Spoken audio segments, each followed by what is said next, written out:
G'day everyone, welcome back to Sully's Rods and Customs. Welcome back to another episode. You would have seen in one of my last episodes, last videos, that I made a small CNC plasma cutter out of a CNC laser engraver. While it was satisfying making it, I need to go bigger and better. So I did some research on YouTube and I found a DIY plasma cutter system, if you could call it that. JDS Customs make it. I looked at it, great idea guys, shout out to yous, put a lot of time and effort into it, but there's definitely some things that could be improved with it. So I thought, why not send away for the plans, buy the plans and then make the little improvements that I need to make. So what I decided to do was I decided to make it a bigger table. So I'm going to make it a 1.5 metre by 1.5 metre table size. So that way I can take a 1.2 metre, a 1.2 metre wide sheet, or a full sheet cut down into 4, or I could leave a 1.2 metre wide sheet on it and feed it in off a roller off the end as I use the material, so I get less wastage. So I sent away to JD's garage, got the plans. They sent them through, very extensive plans. Again, excellent work with that, guys. I'm in Australia. The plans needed to be in metric. They have a metric and an imperial version, which is really good. I purchased a couple of rolls of 3D printer material. I upgraded from the standard, I think it was PLA or something they asked for in the plans.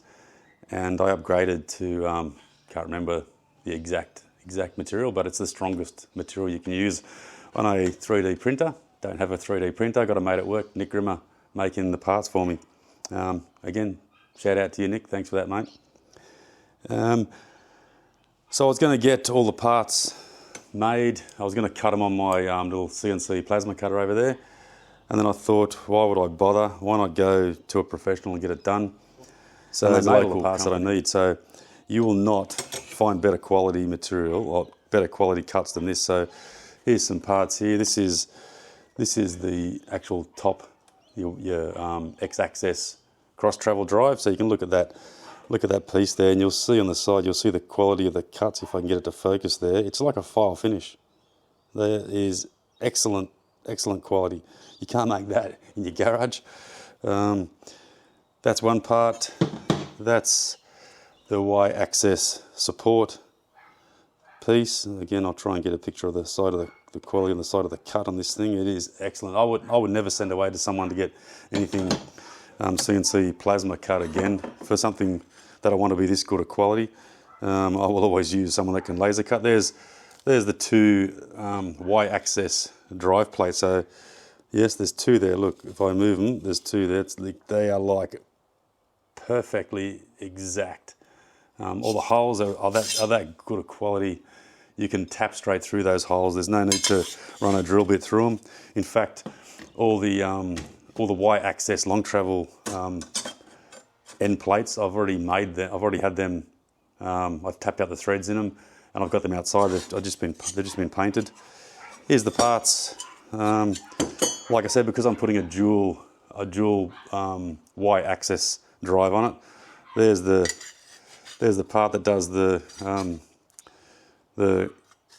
X-axis support, so that actually gets welded in there, something like that, like a stiffener. I'm going to drill a couple of holes, and I should have actually changed the plans and had some holes in there to try and lighten it up.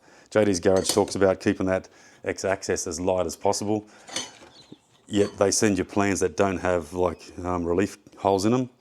Unlike this, you can see where they've taken material out in the middle here where it wasn't needed, which makes it nice and light. So they really should make that a step improvement. So on these Y-axis braces, I've got two of them, one on each side. And I'm just going to use a hole saw and drill some holes into those, make them better. There's my Z-axis support bar. While I was getting them cut, these are the pieces that are cut for the rotary the rotary part of the machine. If you want to go for that option, I just had all these pieces pre-cut while they were laser cutting them out. Again, you can see they've got the little relief lines in here where you can do the bends, and the quality of the steel and the cut is just exceptional. Again, shout out to those guys for doing that for me. If you're local in this area and you need something laser cut, or if you're overseas you want something cut, you can't get it done for the right price, highly recommend them. Wollongong Sheet Metal. They do all sheet metal duct work, and they've just purchased the 3D laser cutter. It's excellent. It does all this work, so really good quality stuff. I've purchased the 65mm tube, so 65. This is 500mm long, so it's got to be cut into two smaller pieces. I think 190 long each for each of the two Y-axis drives, and then these plates here get welded on the top of it, and then the support bar goes underneath that there, so it kind of makes that cross travel assembly part of it there. You can see on the table just here, I've got some gal tube there, already pre-cut with all its holes in it. Over that side there, standing up there, all the painted tubes for the legs. I'm not doing 490mm high legs. I got them at 900 high, so when I operate the machine, it'll be at my waist height. I don't want to be groveling around on the ground. Don't want to make a machine like this and then have to be on your hands and knees working with it. So again, I think they should make that a bit higher. It's okay if you're going to stay seated and do work on it, but you really want to set the plasma cutter up. Right, so as you can see here, I've already center popped all the holes. What you do is you slide the 3D printed bracket over the end of the this is 65 by 65 by 3mm square hollow section. I've center popped that side. You can see I've already drilled the other side, so I'm just going to drill these ones here now. So what I generally do is I've got some cutting compound here. I'll start the drill. I'll drill down into the center pop mark to make a bit of an impression. Then I spray a bit of the lube on it, and then I drill through. I'm not clamping this. This is so easy to hold this. That drill will snap way before this bit of metal tries to spin around.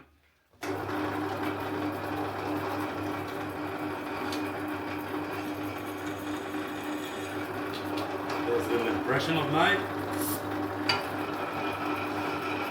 Bit of lube on there.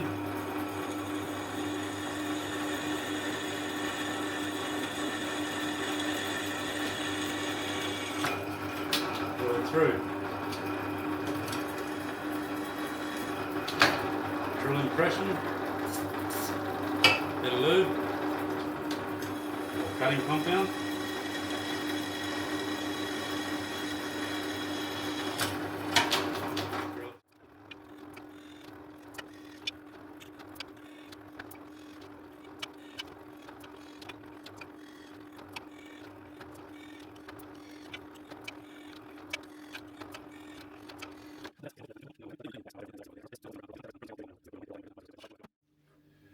Right, so what we're doing now is we are drilling M5 threads in those 4.2mm holes. Just a bit of spray on these. Lubricate the tap.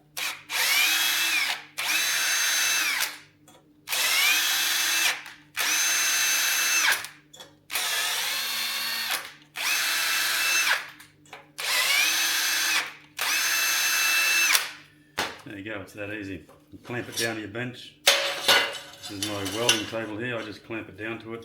Don't have to hold it. Look, it'll go through easy as without the lubricant.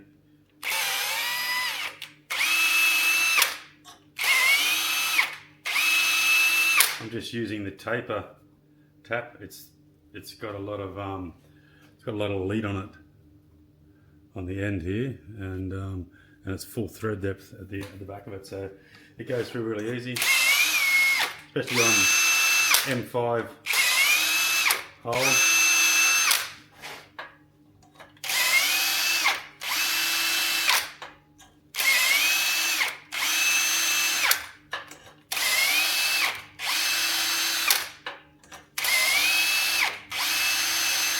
be careful if you're using the drill like I am here. If you bottom it out, it will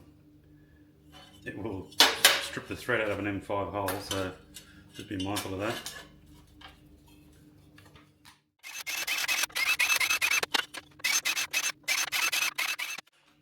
There you go, 16 holes tapped in, what'd that take me?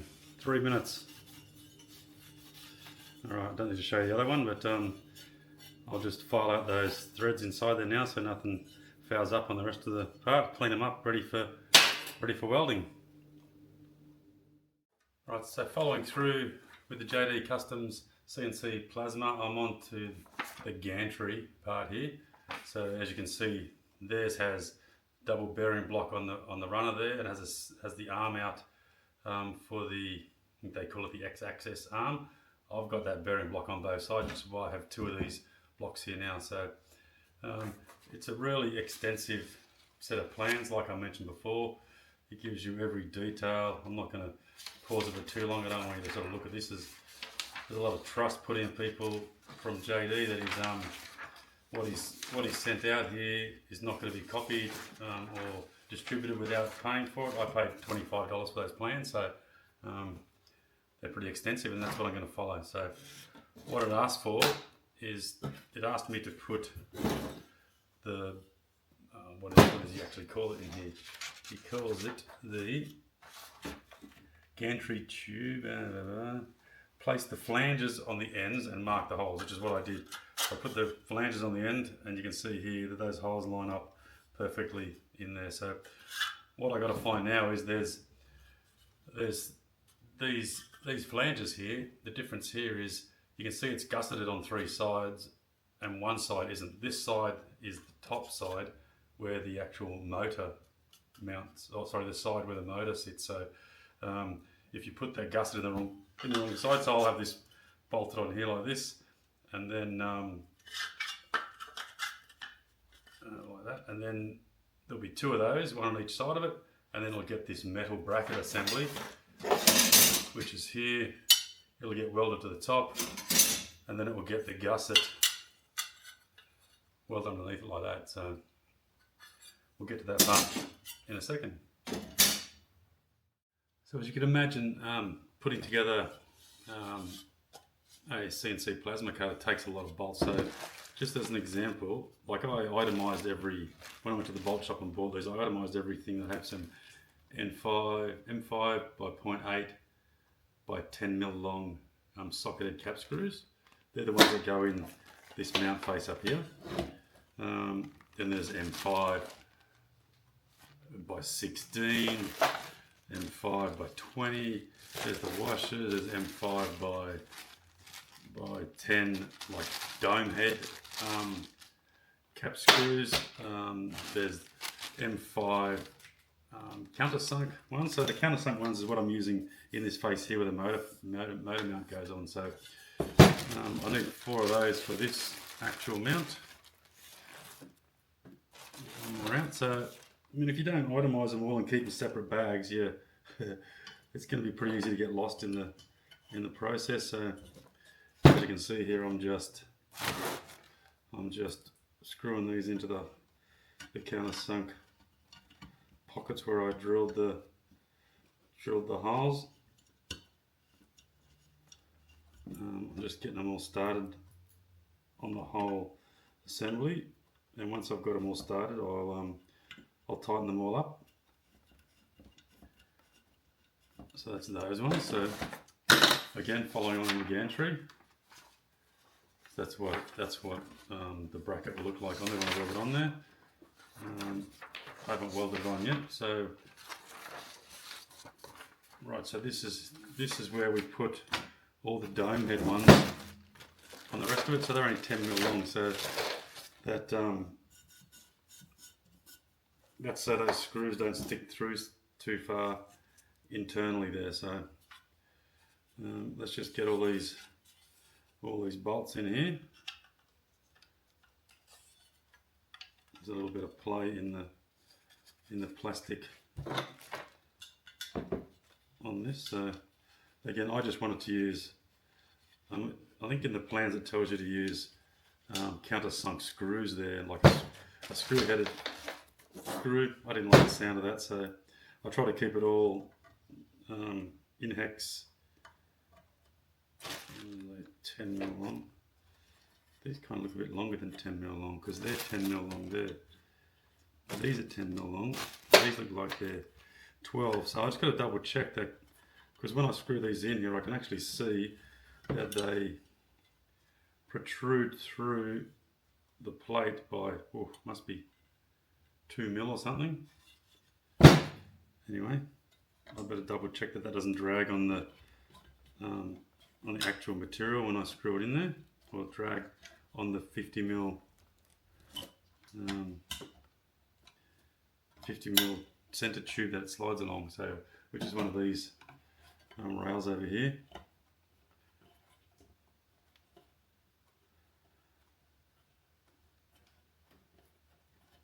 Alright, so that's a little bit tight there.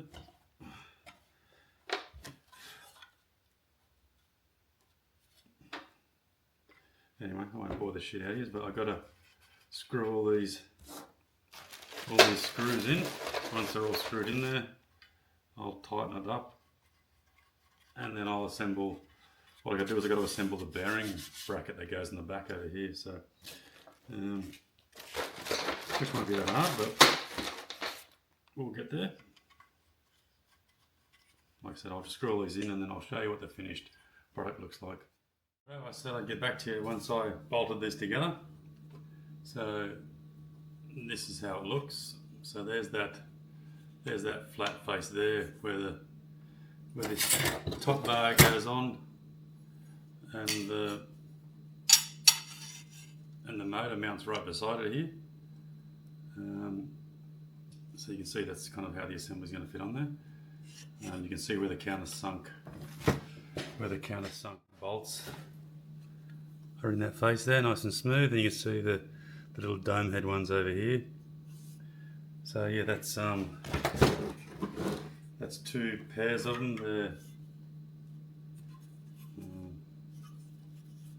There's the countersunk faces there. So there you go. They're both identical every way to each other. Look, perfect height, clear in the chamber. So my next job is to, what you got to do is you got to prep these bearing blocks. So I got one more coming tomorrow, but I've got to prep these bearing blocks so they fit on the side of here, and they run on those rails there. So there's a bit of prep work for the 3D printing stuff that you've got to do. So I'll get the instructions out and I'll work through that. Righto, so we're up to assembling the bearing blocks with its bearings, pins. So these bearings fit in these slots in here. They're quite loose in there. You have to 3D print these little plastic washers that go either side of it. Apparently that's the hardest bit of a pain in the ass trying to get the washers to fit in there, but obviously it can happen. And you'll have these 8mm pins which fit through the bearings when they're in that pocket in there. So this slides through into there. This is a fixed bearing side, these two. This is a fixed bearing side, and these two are actually adjustable, so you can adjust it so the pins will move in and out, and it will adjust these bearings in and out. So I'll show you what happens when we get to that point. So I've prepped all these parts already, like I explained before. You've got to tap out all the holes that the 3D printer left.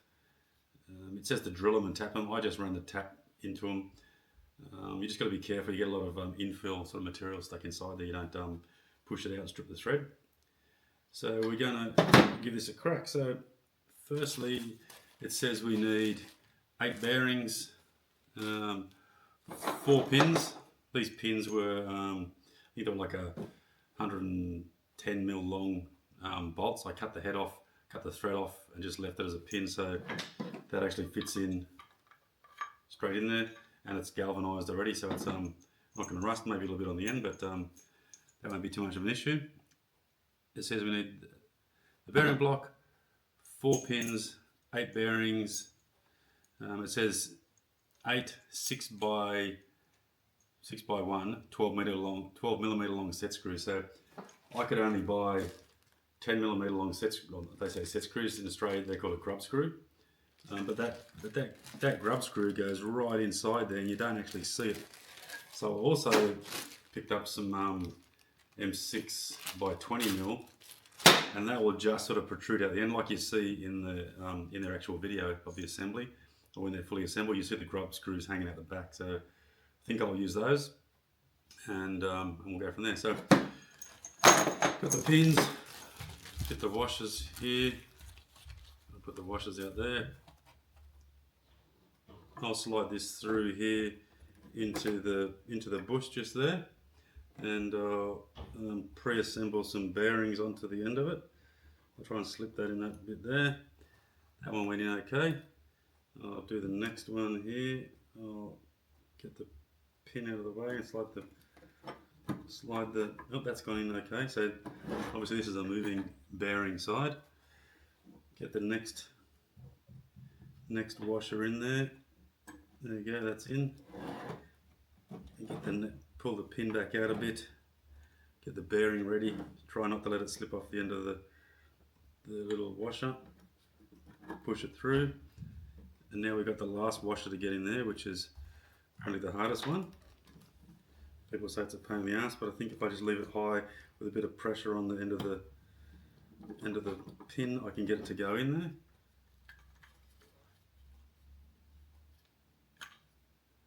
Don't know where it's gone. There it is there. I think what I'll do is I'll get a small Allen key or something, and I'll push the washer with that. I mean, it's not hard, but it's just a bit of a pain in the ass to get it to all fit. Or we could let the washer come back out and try again.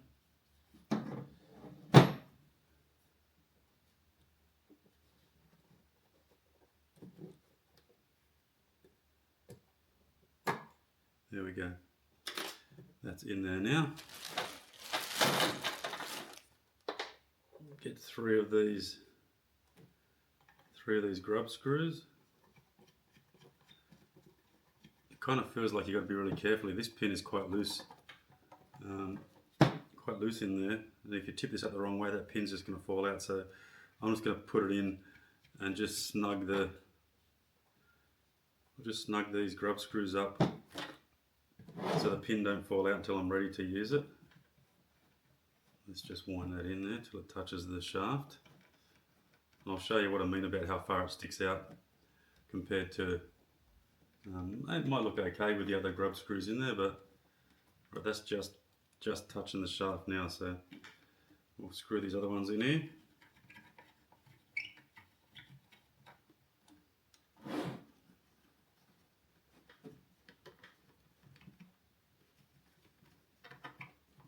Right, so for some reason that one went right in.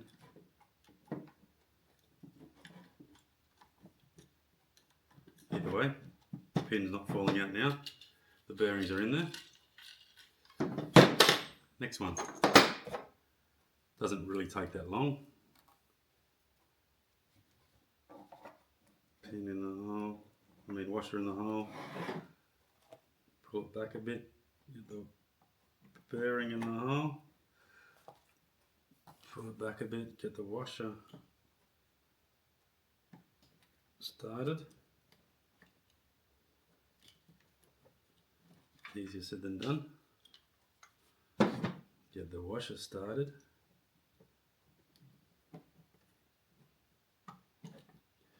Alright. Next one.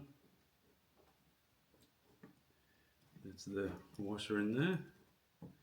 Pull the pin back. Get the bearing in there.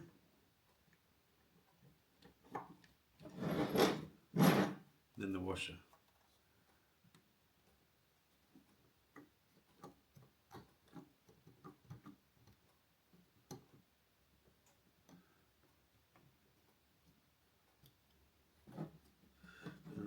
In there too.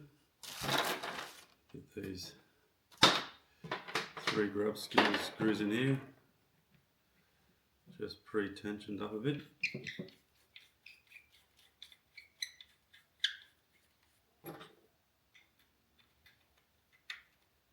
There we go. That's now holding the little pin or shaft, whatever you want to call it, bearing shaft.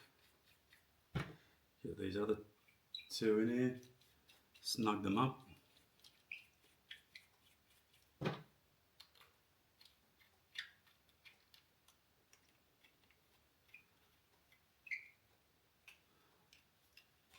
Alright, that's that. Next one. Start the pin.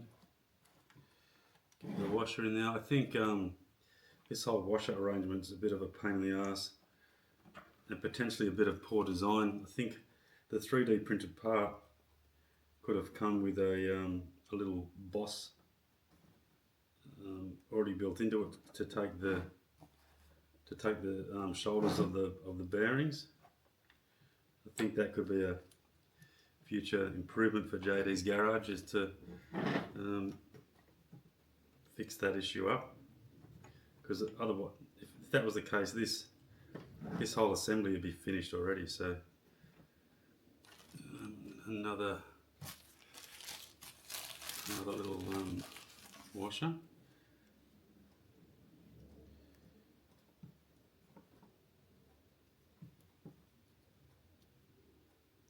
I call them a washer, but I think they're actually just a spacer. So these ones here, you can see the other ones all have 3 grub screws in them.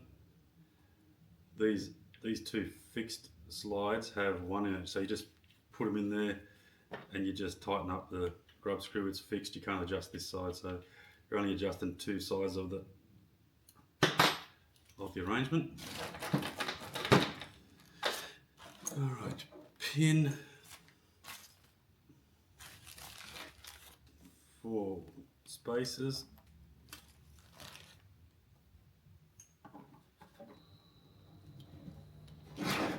Bearing.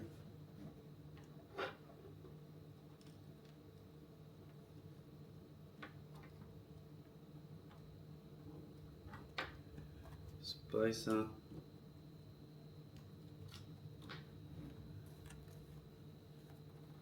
Spacer for the next bearing.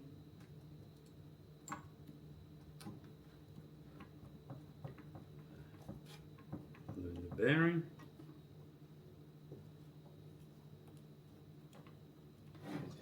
And the last spacer. There we go. That really wasn't any trouble at all. I heard a lot of people that have bought this kit talk about that's the most painstaking part of it. That is piss easy to put them in. Again, it could be easier if it had a little bit better design, so that you kind of know the bearing size already. So what happens now is, I've got a bit of metal here. So when these are assembled and they're bolted to the side of these Y-axis runners here, you can see the tube goes through the middle of that bearing, and that bearing runs on this shaft here, on this tube. I'll just loosen this off. I'll loosen this one off too.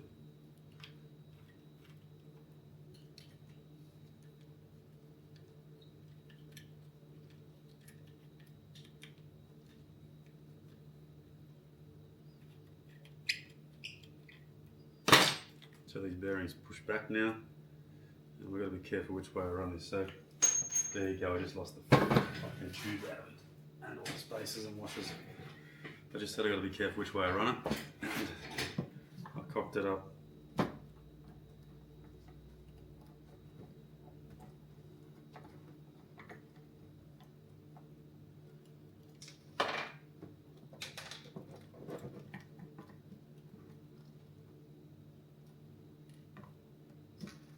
Them spacers out again, put it back together again.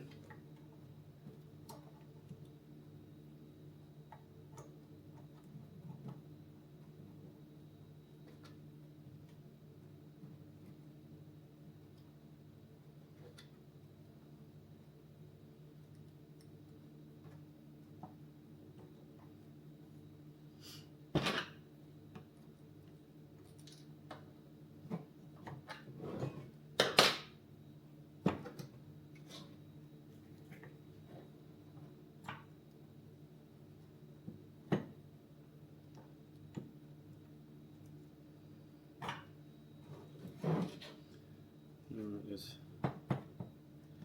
try this one more time.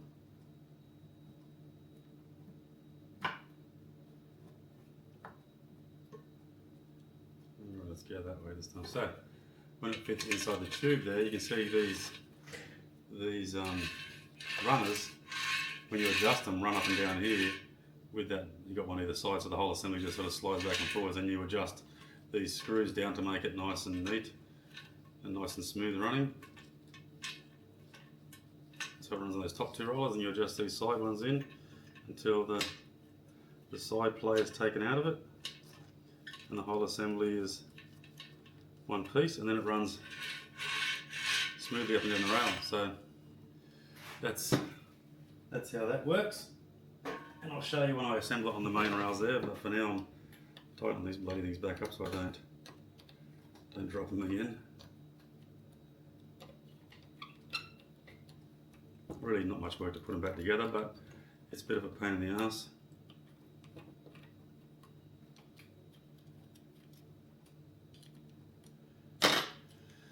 Alright, that's one done. I'm not going to punish you by showing you all three of them how it's done. I'll just assemble them all. I'll assemble two of them. I'll get them mounted to one of these Y-axis runners, and I'll mount it on the frame. I'll show you that in a second. Alright, so we're going to assemble this arrangement here, which is the side, the bit I've got on. So I'm going to do it this way upside down. So I've got that arranged on the floor down there already. I'm going to bolt it to one of the cross braces, or they call it, they call this the outside corner assembly. So I've got the Y-axis assembly, outside corner assembly. Oh, sorry, this is actually what I'm doing. The leg to the cross brace to the Y-axis bottom beam. So I'm doing it upside down that way. Hopefully you can see down there what I'm doing, and I'll put the bolts and stuff in. So I'll show you what I have here. I have a pile of bolts and screws and spacers. So we have these plastic spacers here that slide into the bolt. So when you get these 3D printed, you have to drill them out so they actually slide through the bolt. I don't like the idea of the bolt head just sitting up against there. So what I'm going to do is I'm going to put a washer under the top of it like that, just to make it a bit better, a bit more secure. So what are we going to do here? We have to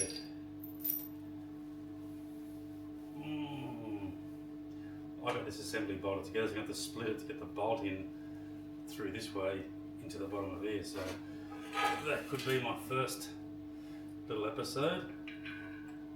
So the spacers go down through the holes like this. Get in there, you fucking in. And the bolt goes through like that. So first things first, I'll undo this assembly here. Let me just check that you can see what I'm doing down here. Where am I working? Right there. Yep, so you can see that. So I'm just taking the nuts off.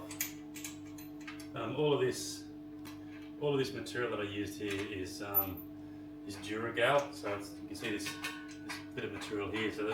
So my bearing runners are going to be in gal, and it's nice and smooth. Not too much of a worry about rusting or anything like that. I see a lot of people just put this together just in black steel. To me that just looks shit. Looks like you didn't really have a go. Alright, so I should be able to get a bolt in through there, up through there. Leave it down like that for now. And this bit goes on the outside like this. The spacer goes through the guts like that. Put a washer on there.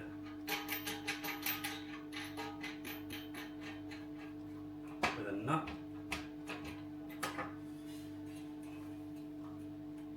Alright, like that. And then have the leg that bolts through that one and also connect to this one, so we'll do that as well. So we have a bolt with a washer going through from the outside.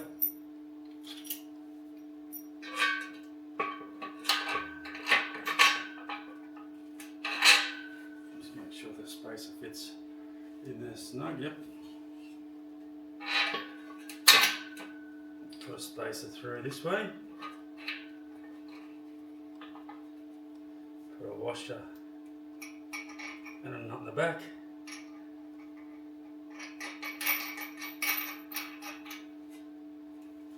And now we have, I'm wondering which way would be better to send the bolt through this direction with the spacer and a washer and a nut. You just turn that bloody welder off in the background there. Sorry about that, it's going to be easier to hear me now. So these bolts, I think it calls for 135mm bolt. I don't know why, it looks to me like 120 odd would do it. So with these three sections getting tightened up together, it forms quite a strong brace. Let's try and get these bolts back in the holes here now.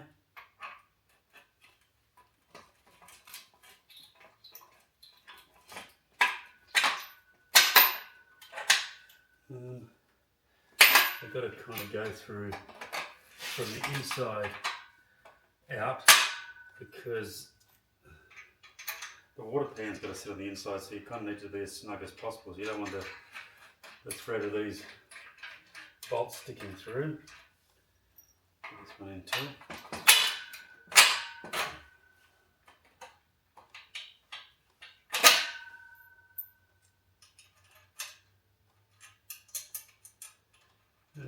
In case you're wondering, all the bolts and screws and stuff, I got them all through Illawarra Fasteners. Illawarra Fasteners, really cheap, not cheap, but their price was excellent for this sort of stuff. My main concern, I checked out some prices at Bunnings to see what prices I can get for stuff there, and the prices are ridiculous. You can buy bolts in, this is a wing nut set. I needed some wing nuts, but it's a wing nut set. It's probably about $5 or $6 for that. So there's like 2 or 3 screws and a couple of wing nuts in there. Likewise, if you're buying any of these bolts or grub screws or anything, you buy them in Bunnings, you get a packet of maybe 6 and you pay like $8 for them. There's so many bolts involved in this process when you've got to put it together. There's 20 or 30 bags full of bolts, and out of that lot, it was probably $80 to $90, I think, for the whole lot, which is really good. So that's cheap in any book. So we're going to do the next leg over the other side there now. I'll just, you see me do that side, I'll just bolt it all together, and then you can see what I've actually got in front of me.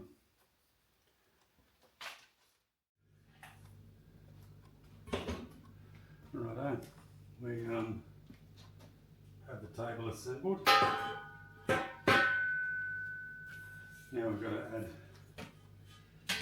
these end pieces to it. I think it goes this way. So, well, I guess before I do that, got all these plastic plugs here. I think I got like, I don't know, maybe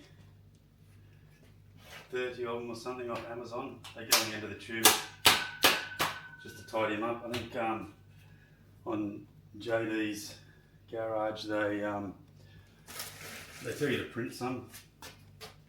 I don't know why you bother printing, and these ones come perfect. This is just all loose at the moment until I tighten everything up. I think I'm going to put a couple of couple of gussets in here to try and stiffen it up so it doesn't rack around and move. But next job is we have to install these 4 end plates. There are 2 inside. There's a drive end and a non-drive end. That's that one and that one. And there's these other ones which are just, so these are the ones, these are the plates that bolt the end to make the rail the same as the other side there. So, alright, what we'll do is we'll find out which side is the drive end, make it the same end. 4 bolts here, so the 4 bolts will go on this end over here. Don't want to mix them up. They'll go there. I'll get some bolts for that. 1, 2, 3, 4 bolts. 4 bolts. 1, 2, 3, 4, 5, 6, 7, 8 washers, and 4 nuts. Alright, we'll bolt this baby together as well. So, we're going to start with 2 bolts at one end. So we'll start with these. Again, I've got to put the bolts in from the inside, because otherwise it will interfere with the water pan at a later date.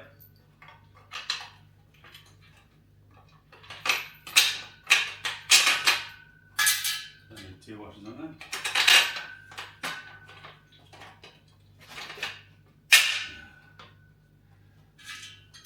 I'll put that one there. I'll get this one on this side.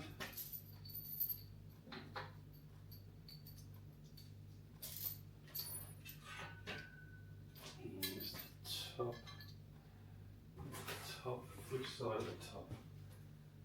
To the back. So that goes, that's the inside one. In case you're wondering what I painted all these with, these are just painted with gunmetal. This is like a gunmetal grey sort of finish. This one over here. And more bolts. And don't tell me I don't have those bolts. Oh yeah, here they are.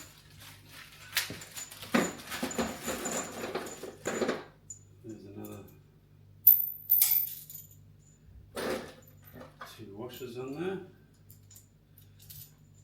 So now we will lift this side up here without making too much noise, because everyone's asleep at 12 o'clock at night.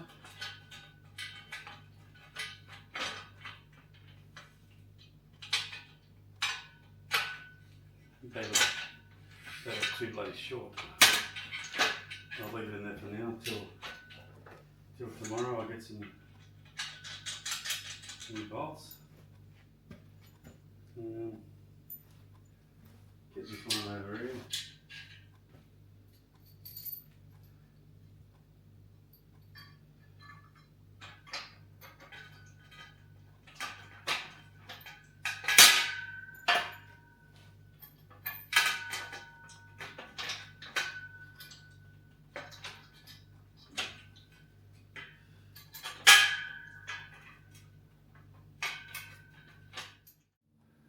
Righto, so that's the framework fully assembled. It's not tensioned up yet, as you can see. It's kind of loose, just sort of sitting there. Haven't tightened all the bolts yet. I've got to square it up. And as you can see here, this is my X-axis. So this is going to bolt into one of those runners that run down these rails. It's extra long at the moment. I haven't worked out the total length. I've got to get this thing bolted in. It kind of sits about that position, and it's got the, you can see where it's got the mounts here for the tension. I've got to put the same at the opposite end there. I sank all these bolts in so you don't see the heads on them. So you'll see they'll be down the hole in the bottom there. There'll be short bolts instead of the long ones. I did it purely so that the X axis, when it runs across here, usually there's a bolt here they tell you to sink in, but it comes to here and it's limited by that bolt. If you remove that bolt, and I'm even thinking about positioning these tensioner bolts back here somewhere, this will be able to go almost right up to the edge, which will increase my table size. So this is a 1300 gap between the x-axis here, and this will get me, you can see where the torch is going to run down that line there. That'll get me 50 millimeters from the edge of here, so that'll give me a full 1200 plate size on the top of this deck. So that's how it is. This is just a quick look at how it all bolts together. You can see here there's some tensioner holes there, and some tensioner holes here where the tensioner bolts in for the y-axis long travel. That's just a spare bit of steel sitting there, and it all looks exactly the same. So you can see where it's got those little collars in the back there. They're like an anti-crush tube, so you don't squash the tubing when you tighten it up. Like I mentioned, I just utilised a lot of the JD garage design. I just supersized it, and I just added an additional Y-axis runner on that side there. So when I get my bearings all mounted up tonight, I'll be able to actually mount them in there, bolt the X-axis beam across the top of it, position the other one there, mark it where it's got to go, cut the X-axis tube to length, and bolt it in permanently. And by that time I'll have this X-axis runner running across the top of here as well. So that's pretty much where we're up to with that frame. I'm going to assemble the bearings and part of the Y-axis. Sorry, this is the X-axis, this is the Y-axis. Assemble the bearings. Here they are here, you can see the bearings. These are the ones that are recommended from JD's garage. They say ABEC 7 on them, but when you spin these bearings, they are just some cheap shit. I think he's gone too much on keeping the cost low. When I ordered them through Amazon, this is what turned up, this Q-Work Tools, what does it say? It's a 20 pack of 608ZZ something or other, whatever that, ZZE or something. I bought 2 packets of them just in case. ZZB, 8mm by 22 by 7mm bearings. So those bearings are really shit quality. When you spin them, you can feel they run really rough. I'm just going to get this thing up and running. If it gives me any grief, I'll strip it apart and replace these bearings with, I'll probably buy them from a roller skate or a skateboard shop in Australia somewhere, just to make sure I've got good quality. Like I can pull them side to side like that, and they're moving side to side like they're really loose in their bearings. So anyway, I'll assemble them, I'll set up the camera, and I'll show you what we're up to with that. Right, now we're going to start assembling the bearings on the X-axis. This is the 3D printed part here. I've drilled and tapped all the holes that need to be tapped. I've got the mounting plate that goes on the top of here. It goes on here like this. I've got to bolt that on, but not today. I'll do that another day. I've got to get some more bolts for that. I have the bearings. So these I need this 3D printed part. I need 2 standoffs, which are these little black things you can see here. They're just, I don't know what they are. Just a little plastic piece that sort of keeps it a bit away from the edge of the structure when you're sliding it past. I need 10 of these 606 2RS bearings. Sorry, bearing washers, which is these little bearing washers here. 1, 2, 3, 5, 6, 7, 8. How many do I need? 10. Why have I got What the hell's happening here? Bits and pieces of 1, 2, 3, 5, 6, 7, 8. So I need to get 2 more of those sorted for the bearings for there. And it says I need 4 6mm by 50 bolts. I've got them here. M6 washers, I've got them here, and lock nuts, and the bearings, which are the 6062 RS bearings. So these are a bit smaller bearing. They're like you got a 6mm bore. These feel like a lot better quality than those dodgy Chinese crap ones there. So let's get to it. What does it say we've got to do first? So like I said, it gives you pretty extensive instructions. There's a picture of what it shows you too. There's the instructions there on what parts got to go where. So it says, use longer bolts to thread into the ends of the X-axis part. Short bolts are used as adjustments for the adjustment slots. So use a 65mm bolt instead of a 50mm bolt and cut off the extra 15mm to provide a smooth surface with the inner or rest of the bearing. Okay, that's nice to know now. I don't know if I do have 65mm bolts here. So what they're saying is to, if you do that, look at that, that's just a stupid idea for their bullshit pro tip. If I cut the end of the thread off, there'll be no thread left in there, and it's not threaded that deep in, there's only threaded to like there, so pro tip, load of rubbish. So what I'll be using is these bolts. I've got these tiny little washers here, so this will be a lot harder than putting those other washers in. So two per bearing. There's 2 of them there. We'll do it the same way we did last time. We'll try and get this in and this in and through the hole.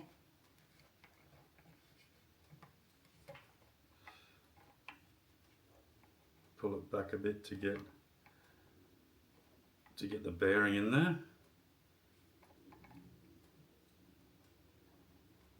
The bearing's in there. One of the washers are in there.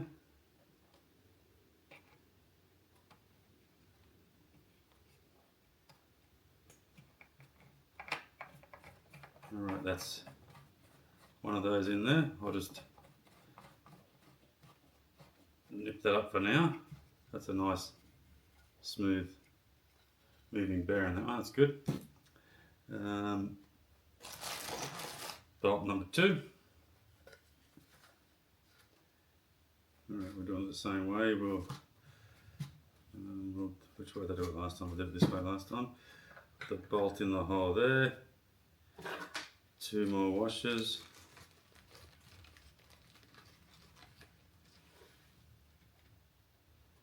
Let's get that in there first. See if I can turn it that way so you can see what I'm doing. See if I can zoom this in a bit, and you can see a bit closer what I'm up to here. Let's just adjust that to there. Alright, so I don't know if you can see that little washer is in the middle there. Another smooth running bearing. So what I do is I slide it back a bit till I just get enough clearance to get that bolt through the hole. Then I stick the washer down the top here with a bit of pressure on it. And I pull the bolt back just enough to let that washer slide down in there.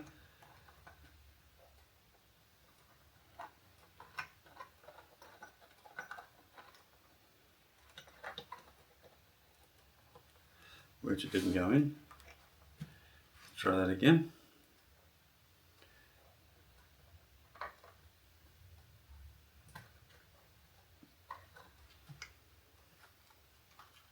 Didn't go in. Try that again. This is some of the frustrations that people were talking about with this method. Again, that's the whole L bracket bit could be 3D printed with that washer kind of built into it, in my opinion anyway. See if I can't push this down with a bit of plastic or something.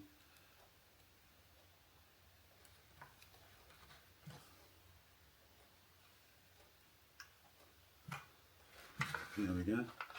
That's gone in there too. That's 2 bearings in there.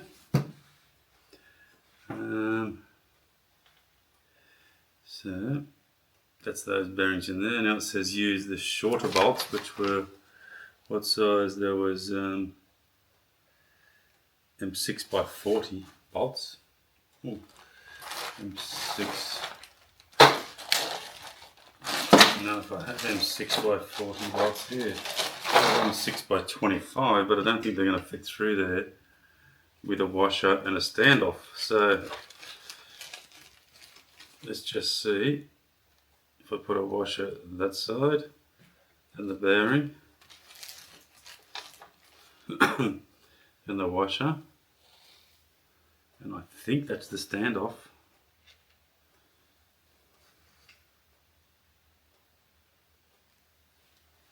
And that's supposed to go through, which it doesn't.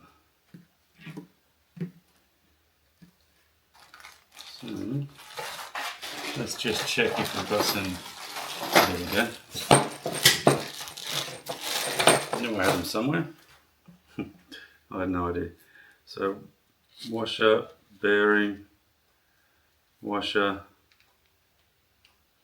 standoff, and that goes through the slotted hole there. So that's the adjustable one. And then it says M6 flat washer, then an M6 nylock nut.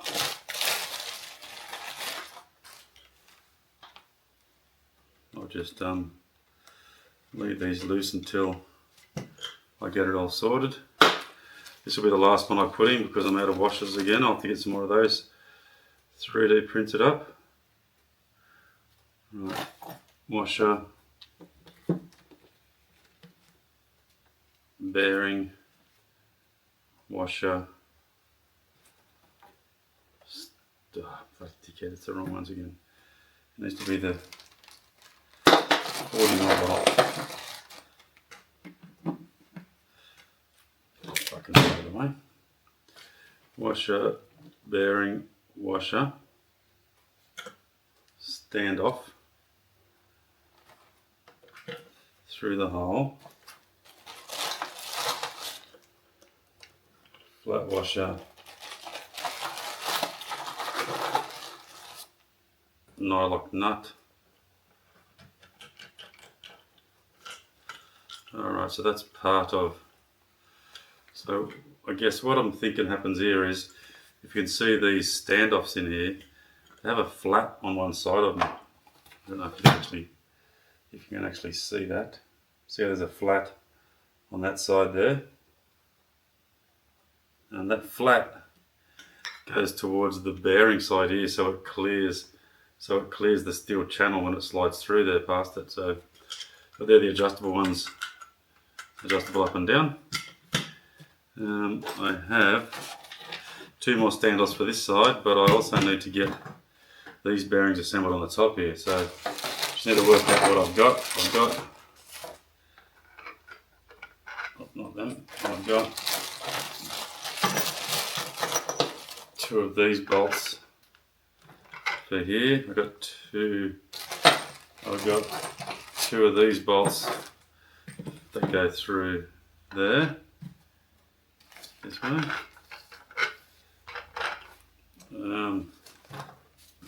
I've got the bearings for there and there. So I really just need 2, 4, 6, 8 of those little washers. And then I can finish the assembly of that part.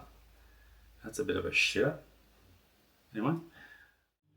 Right, so here's where we're at with the assembly. I have the 2 carriages on. Like I mentioned before, I'm 1500 is the length of the main beam. So I'm like, when this X axis comes across here, it's fairly close to the edge, like you can see. So center line of there to the center line of the same position the other side is 1200. So I can cut to the edge of a 1200 sheet in width, and the length across the y-axis is 1500. But by the time the carriage gets to the end and back, it's like 1350 between it. So that's a really good cutting size. What I got to do at the moment is, I didn't realise that when I slide this carriage to the end, this torch holder is on the wrong side. So I had to take the whole pair of carriage rollers off and tracks, pick up the main beam, turn it around, slide it back on, and then rebolt these back up to where they're supposed to go. So I'll show you what I got to do there. Hopefully it doesn't go wrong, because if you orientate these bearing blocks wrong, see how there's 3 adjuster screws on the side here and 3 on the top?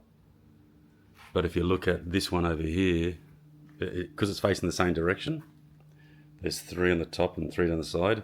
But when you get the ones on the opposite side, there's 3 on the top and 3 on the inside. If you don't put them that way, when you undo these 3 screws, if it's over, say this was vertical down here, when you undo these 3 screws, that pin drops out and the bearings fall out and they fall on the floor. Ask me how I know, I've already done it. So once I've done that, then I'm going to correct the main. I've got this bolted in loosely to the main beam. You can see it's not tight at the moment. Once it's spun around, and I'll put it back on and we'll see how we go. So keep watching for hopefully not a disaster here. Righto, I've undone the carriage rollers there. Hopefully everything works like it's supposed to. Pop these caps off the end. Let's see if this is a disaster or not.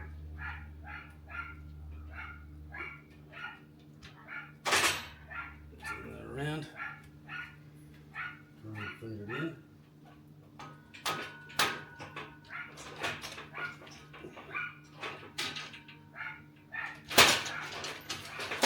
Let's go in.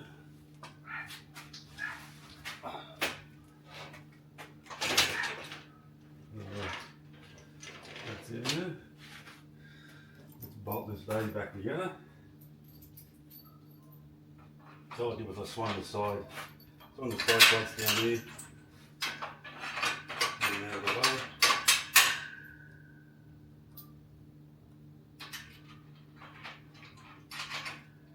Just loosely bolt it all back together for now.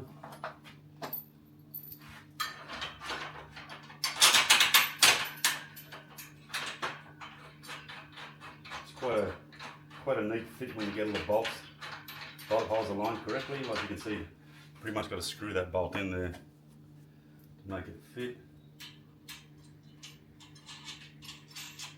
Alright, take out this piece of extra steel here. I had to support it. Get that over there.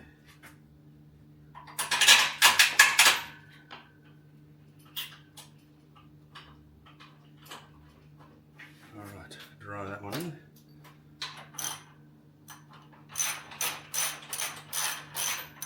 Actually, we should be able to tap that in.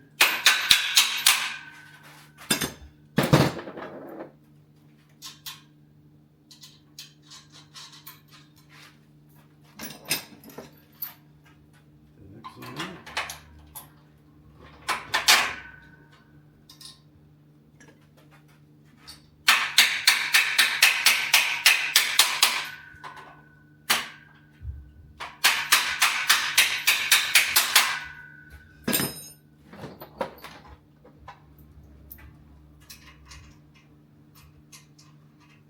We'll tighten that one up in a sec.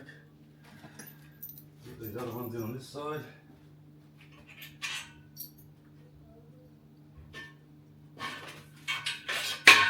this piece of packing out.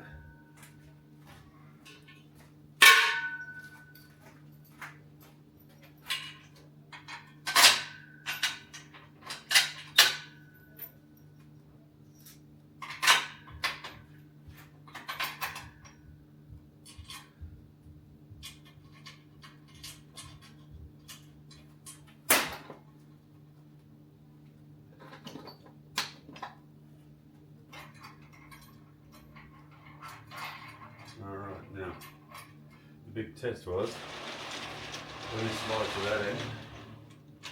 Now the torch goes all the way to the edge of the table. When it comes to this end, because the end of the table is longer, the torch comes all the way to the end of the table. And I guess the idea of having this big overhang here is when I set up my rotary cutter, I can have it hanging off the edge of the table here on the bar, and it can just sort of work on the side here. So bottom of the table's all squared up and solid, as you can see. I've got to get a couple more bolts on that side, level up my x-axis, tighten everything up, and we're good. So then what I've got to do is you probably noticed I've got to put my y-axis and my x-axis runner on there. I've got to put on the bearing or the motor mounting plate. The actual motor's turned up today, stepper motor, so I'll be able to mount that on there, get the stepper motors hooked up, and we'll go from there. It's looking good.